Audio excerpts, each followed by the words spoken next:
The Franco-Prussian War of 1870 to 1871 was a conflict that lasted less than a year, yet its consequences reshaped Europe for generations. It marked the rise of a unified Germany, the fall of an empire in France, and the beginning of rivalries that would later contribute to the First World War. Though the fighting itself was relatively brief, the political tensions that led to war had been building slowly across the 19th century. To understand why France and Prussia went to war, it is necessary to look at the changing balance of power in Europe after the Napoleonic Wars. Following Napoleon's defeat in 1815, European leaders attempted to maintain stability through cooperation among major powers. France remained influential, but the German lands were divided into many independent states loosely connected through the German Confederation. Among these German states, Prussia gradually emerged as the strongest. It possessed a disciplined army, growing industry, and efficient administration. During the mid-19th century, nationalism began spreading throughout Europe. Many people who shared language and culture increasingly believed they should belong to unified nations rather than fragmented states. In the German regions, nationalist thinkers promoted the idea of unification.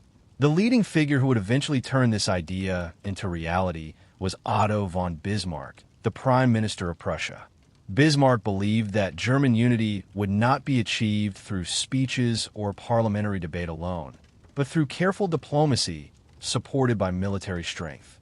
During the 1860s, Prussia fought two important wars that prepared the ground for unification. In 1864, Prussia and Austria defeated Denmark in a conflict over the duchies of Schleswig and Holstein.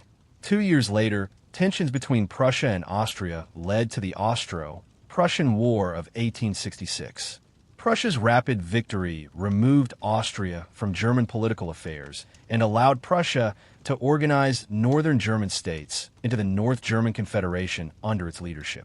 This development alarmed France. Emperor Napoleon III ruled the French Empire and viewed himself as the protector of European balance. A powerful unified Germany on France's eastern border threatened French influence. France had long considered itself the dominant military and cultural power of continental Europe, and Prussia's rise challenged that position. Diplomatic tensions increased as southern German states, such as Bavaria, Württemberg, and Baden remained independent, but culturally connected to the north. France hoped these states might resist Prussian dominance. Bismarck, however, sought a situation that would encourage southern German states to unite with Prussia against an external threat. The immediate crisis that led to war began far from both France and Prussia in Spain. In 1868, Spain experienced a revolution that removed its queen from power. Spanish leaders searched for a new monarch and eventually offered the throne to Prince Leopold of Hohenzollern, a relative of the Prussian king. France strongly opposed this possibility. French leaders feared encirclement by Hohenzollern rulers if both Prussia and Spain were governed by members of the same royal family. Diplomatic pressure forced Prince Leopold to withdraw his candidacy, which might have ended the crisis peacefully. However, France demanded additional guarantees that no Hohenzollern candidate would ever again seek the Spanish throne. King Wilhelm I of Prussia politely refused to make permanent promises. The meeting between the French ambassador and the Prussian king took place in the town of Ems. Afterward, Bismarck edited a diplomatic telegram describing the encounter, known as the EMS Dispatch. The edited version made the exchange appear more insulting than it had actually been. When published, it angered public opinion in both countries. French citizens felt their nation had been disrespected, while Germans believed France was acting aggressively. National pride and political pressure escalated rapidly. On July 19, 1870, France declared war on Prussia. Bismarck had successfully created a situation in which France appeared to be the aggressor, encouraging southern German states to join Prussia in defense. At the beginning of the war, many French leaders expected quick victory. France possessed a respected military tradition and modern rifles. Yet beneath this confidence were serious weaknesses. Mobilization plans were disorganized, supply systems inadequate, and command structures confused. Prussia and its German allies, by contrast, had prepared carefully. Their military reforms included efficient railway mobilization, detailed planning, and coordination between armies. The Prussian General Staff system allowed rapid concentration of forces along the frontier. Within weeks of the declaration of war, German armies advanced toward French territory in coordinated movements. Large battles soon erupted across eastern France. One of the earliest major engagements occurred near the towns of Wissembourg and Spicheren in August 1870, where French forces were pushed back after intense fighting. The scale of warfare surprised many observers. Hundreds of thousands of soldiers moved across landscapes shaped by railroads and modern artillery. Industrial technology allowed armies to mobilize faster than in previous generations, signaling a new era of warfare. French forces struggled to regroup. Communication problems and leadership disagreements slowed decision-making. Meanwhile, German armies advanced steadily, surrounding French units and forcing repeated retreats. The decisive moment approached near the town of Sedan in early September 1870. There, French forces under Emperor Napoleon III himself became trapped by advancing German armies. After heavy fighting and mounting casualties, the French army was surrounded. On September 2, 1870, Napoleon III surrendered along with more than 100,000 soldiers. The capture of the French emperor shocked Europe. The Second French Empire collapsed almost immediately. Yet the war did not end with Sedan. In Paris, political leaders proclaimed the establishment of the Third Republic and vowed to continue resistance. The conflict now entered a new and desperate phase, as France prepared to defend its capital against siege, while German forces pressed deeper into the country. The Franco-Prussian War, which had begun as a diplomatic crisis fueled by nationalism and rivalry, was transforming into a struggle that would determine the future structure of Europe itself. After the surrender of Emperor Napoleon III at Sedan in September 1870, many observers across Europe believed the war might quickly come to an end. The French emperor had been captured, and one of France's main armies had ceased to exist as an organized fighting force. In earlier centuries, the capture of a monarch often meant the conclusion of conflict. Yet events unfolded differently. In Paris, news of the defeat caused political upheaval. Crowds gathered in anger and disbelief. On September 4, 1870, French political leaders declared the fall of the Second Empire and announced the creation of the Third Republic. A new government of national defense was formed with the determination to continue fighting rather than accept defeat. The new Republican leadership feared that surrender would lead to severe territorial losses and national humiliation. Although much of the professional French army had been destroyed or captured, the government called upon citizens to organize new resistance forces. Volunteers, reservists, and newly raised troops were mobilized across the country. Meanwhile, German armies advanced steadily toward Paris. Under the leadership of General Helmuth von Moltke, Prussian and Allied German forces moved with careful coordination. Their objective was clear. If Paris could be captured or forced to surrender, organized resistance would likely collapse. By mid-September 1870, German troops surrounded the French capital, beginning the long siege of Paris. The city, home to more than 2 million people, prepared for isolation. Railways and roads were cut. Communication with the outside world became extremely difficult. Supplies of food and fuel gradually diminished. Inside Paris, daily life changed dramatically. Citizens organized defenses and constructed barricades. Factories shifted production toward military needs. Balloons were used to carry messages and officials out of the city, while carrier pigeons brought limited communication back in. These unusual methods reflected both creativity and desperation. As weeks passed, shortages worsened. Fresh food became scarce. Horses were slaughtered for meat. Eventually, even animals from zoos were consumed. Winter approached, bringing cold temperatures and additional hardship. Despite these conditions, morale remained determined for many months as Parisians hoped that newly formed French armies outside the city would break the siege.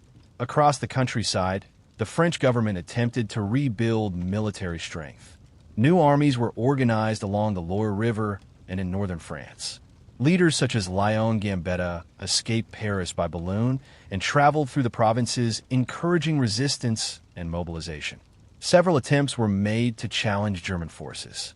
Battles took place at places such as Orleans, Metz, and along the northern front.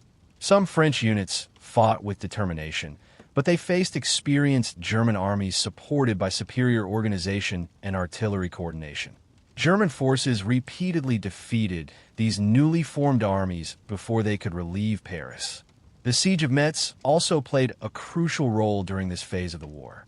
Earlier in the conflict, a large French army under Marshal François Bazaine had retreated into the fortress city of Metz.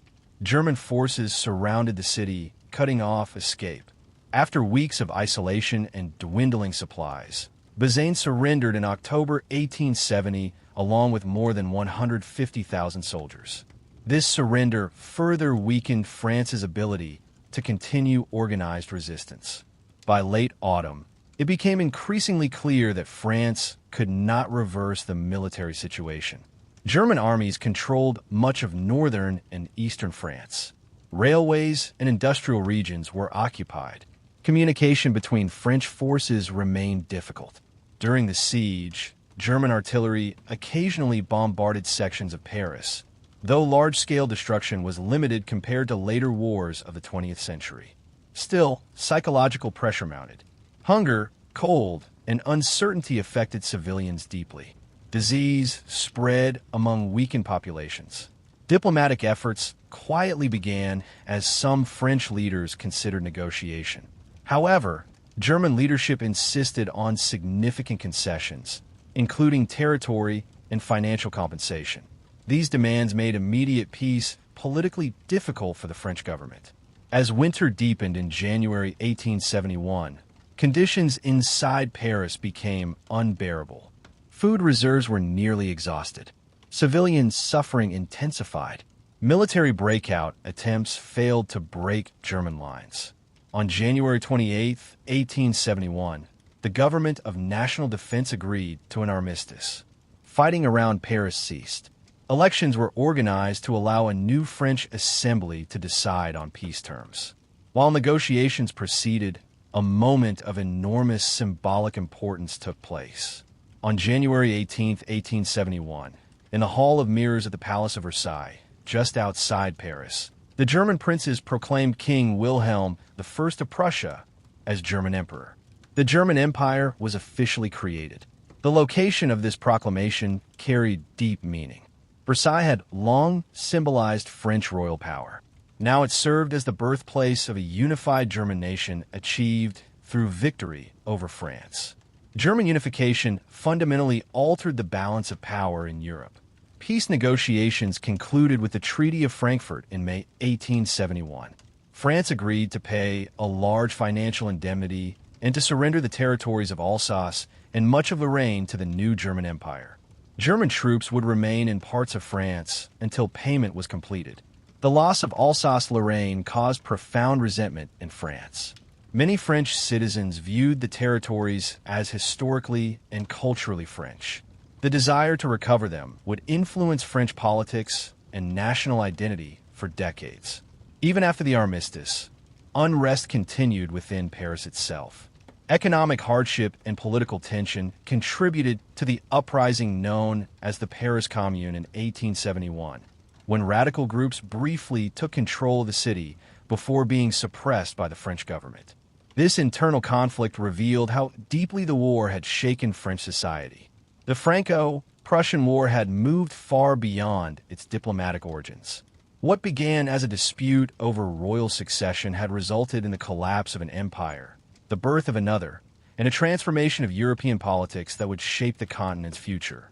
After the signing of the armistice in early 1871, the immediate fighting between France and the newly unified German forces came to an end, yet the consequences of the war continued to unfold across both nations. The military defeat of France had not only changed borders, but had deeply shaken political institutions, social stability, and national identity. In France, the surrender and occupation created widespread humiliation. The fall of the Second Empire and the capture of Napoleon III left a political vacuum that the newly formed Third Republic struggled to fill. Many citizens blamed imperial leadership for poor preparation and military failure. Others feared that Republican government itself might prove weak in the face of national crisis. The peace terms imposed by Germany were severe but carefully calculated. France agreed to pay an enormous indemnity of 5 billion francs, a sum intended both to compensate Germany for wartime costs and to demonstrate German dominance. German troops would remain stationed in parts of northern France until the payment was completed. This occupation served as constant reminder of defeat. Despite the heavy financial burden, France moved quickly to rebuild. Taxes were raised, national loans issued, and economic activity intensified. Surprisingly, the indemnity was paid faster than expected, allowing German forces to withdraw by 1873. The rapid repayment reflected France's strong economic foundations and determination to restore independence. However, political unrest erupted almost immediately after the armistice. In Paris, resentment toward both the German siege and the French government's decision to accept peace created explosive tension. Many working-class citizens felt abandoned and believed that national leaders had surrendered too easily. In March 1871, this tension led to the establishment of the Paris Commune. Radical political groups took control of the city and attempted to create a self-governing revolutionary administration. The Commune introduced social reforms and rejected authority of the national government, which had relocated to Versailles. For several weeks, Paris existed under this revolutionary rule. Barricades returned to city streets, echoing earlier revolutions of the 19th century. Eventually, the French government assembled loyal military forces and launched an assault to retake the capital. Fighting during what became known as the Bloody Week in May 1871 resulted in thousands of deaths and widespread destruction. The suppression of the Commune left deep scars within French society. Political divisions between conservatives, Republicans, and socialists intensified. Yet over time, the Third Republic stabilized and gradually developed into a lasting democratic system that would govern France for decades. Across the Rhine, events unfolded very differently. For the German states, victory in the Franco, Prussian War completed a long process of national unification. The proclamation of the German Empire at Versailles symbolized the success of Prussian leadership under Otto von Bismarck. The new empire united numerous kingdoms, duchies, and principalities into a single federal state.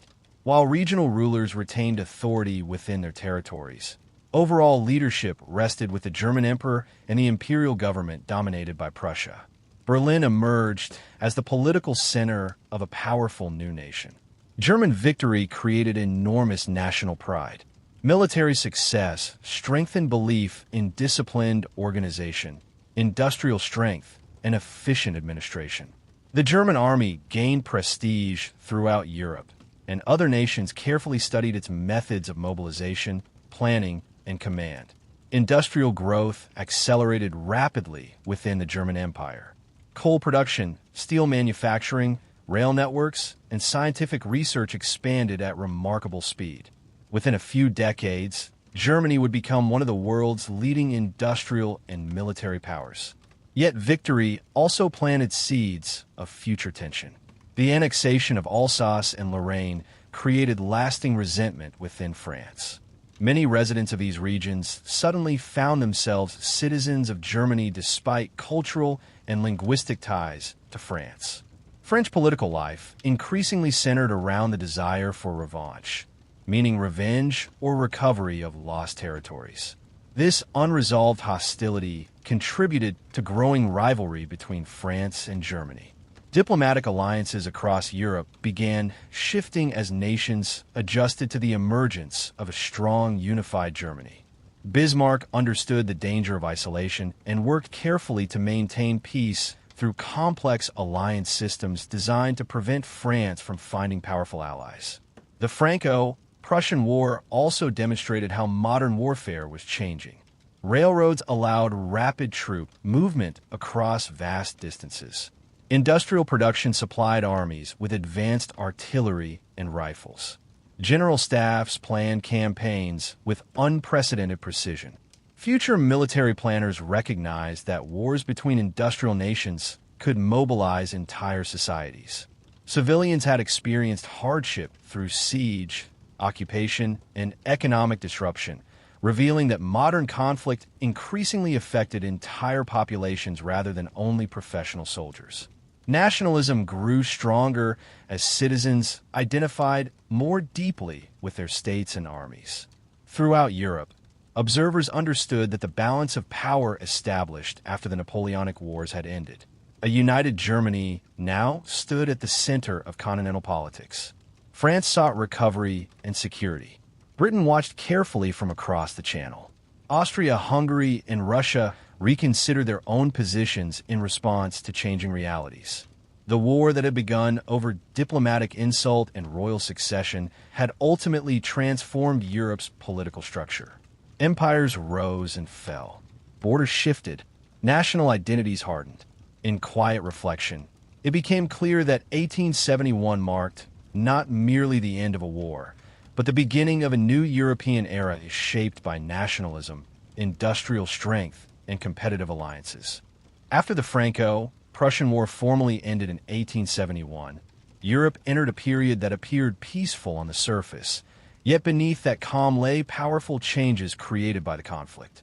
The war had permanently altered relationships between nations, reshaped political ambitions, and introduced a new balance of power that would influence the continent for decades. France emerged from defeat determined to rebuild both its strength and its national confidence.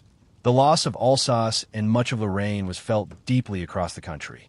These regions were not only economically valuable, but emotionally significant.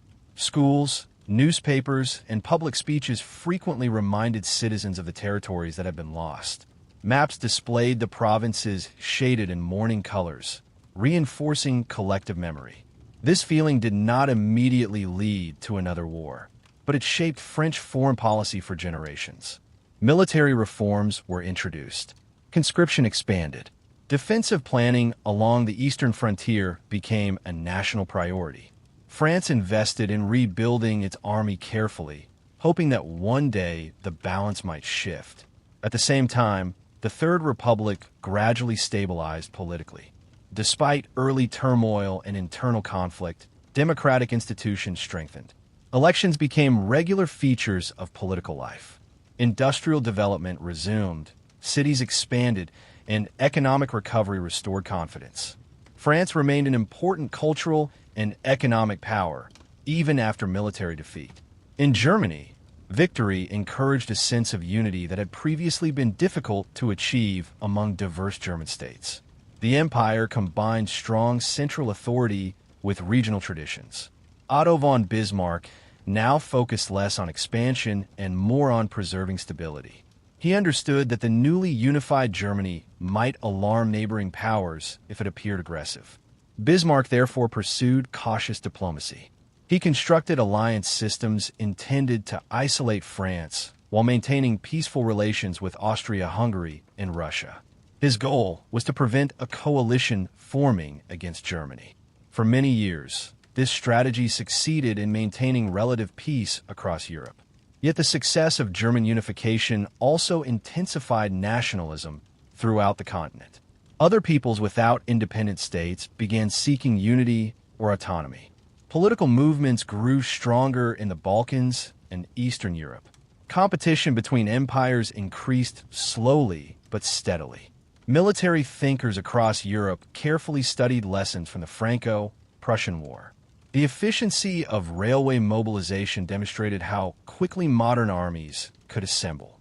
The effectiveness of coordinated general staffs influenced military planning everywhere.